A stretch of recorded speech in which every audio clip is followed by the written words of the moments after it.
My relationship with Pruitte was that of a research assistant. I went to Washington University to graduate school in 1964. I was working on a National Institute of Mental Health funded study on social problems in public housing. My role was to study women and girls in Pruitte. I was 20 years old. I had just gotten out of college. Some of the girls were 18 years old, and I was 2 years older, but yet my life was vastly different. As time passed, I did wonder, would my life have been similar to that of the girls had my parents migrated from Mississippi to St. Louis? Would my opportunities have been different? I guess to put it bluntly, I never saw the people in Pruitte as that different from the lives of poor people I had grown up with in Mississippi, except for one thing: the strong, tightly knit communities and families in which I grew up had begun to shatter around the people who were displaced in a northern city with few supports. And the policy and the housing authority was to move the poorest of the poor, the most dependent families, to Pruitte. Before we moved into Pruitte, the welfare department came to our home. They talked with my mother about moving into the housing project, but the stipulation was that my father could not be with us. They would put us into the housing project only if he left the state. My mother and father discussed it, and they decided that it was best for the 12 children for the father to leave the home. And that's how we got into the projects. The welfare department had a rule that no able-bodied man could be in the house if a woman received aid for dependent children. If a man lost his job, if he's looking for work, he still had to leave the home. And there was even a night staff of men who worked for the welfare department whose job was to go to the homes of the welfare recipients, and they searched to find if there was a man in the home. Sometimes men came back at night to be with their families. Some were found in the closet hiding. I remember vividly my mother telling us, if white people come to the house and ask you guys questions, tell them that your father is not here. Tell them that your father has never been here. You have not seen your father. I trusted her. I knew that there was a reason that we had to do this charade, and I participated in the charade. I sat there and looked those people in the eye and told them with pure earnestness that no, I have not seen my father, and no, my daddy does not live here. And but I knew that I was lying, and that made me wonder, who are these people and how do they have the power to make my mother lie?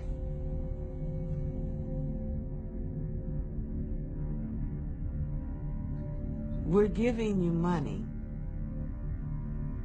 We want to be able to control you. We're giving you money, so we have the right to make stipulations as to how you use it and what you use it for. There were so many restrictions. We couldn't have a telephone. We couldn't have a television. And we were really left at the mercy of the system. In the project, it seemed to be strategically planned to create an environment that people felt isolated, that people felt restricted, that people felt, inhuman almost. You're bad, we have to restrain you, we have to curtail what you're doing. It was void of humanity. It was void of caring. It seemed more like a prison environment that you have to escape from. They were treated in some ways like they were prisoners. If we are going to support you, and to give you a few measly dollars to live on, then we're going to extract blood from you. You're going to live according to the rules we set. And the rules just happen to be very punitive. There was this whole undertone of morality, that they had poor morality, that they were immoral by virtue of the lifestyles they led. Poverty never created immorality. Poverty created want.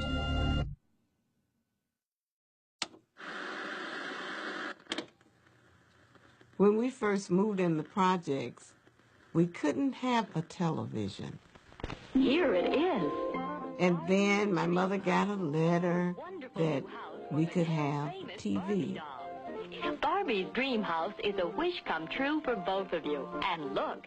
I was always interested in the family programs.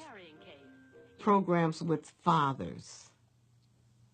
My Little Margie, where the father was so involved with his daughter. Margie! Come on in, Dad. Margie, you know I've always tried to be both mother and father to you. You've been wonderful, Dad. Do you remember that little game we always play when you have a problem that you can't tell your father? But I haven't got any problems. Now come, tell me what's wrong. When I looked at those sitcoms, I just felt like this is the way white people lived. Because black people, from my experience, did not live that way. And I never questioned, I never wondered why. I just figured this is how it is.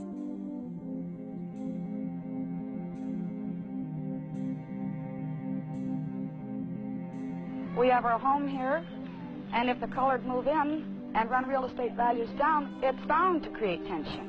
And you will have, well, I think their aim is mixed marriages and becoming equal with the whites. Well, I just could not live beside them. I don't feel that they should be oppressed.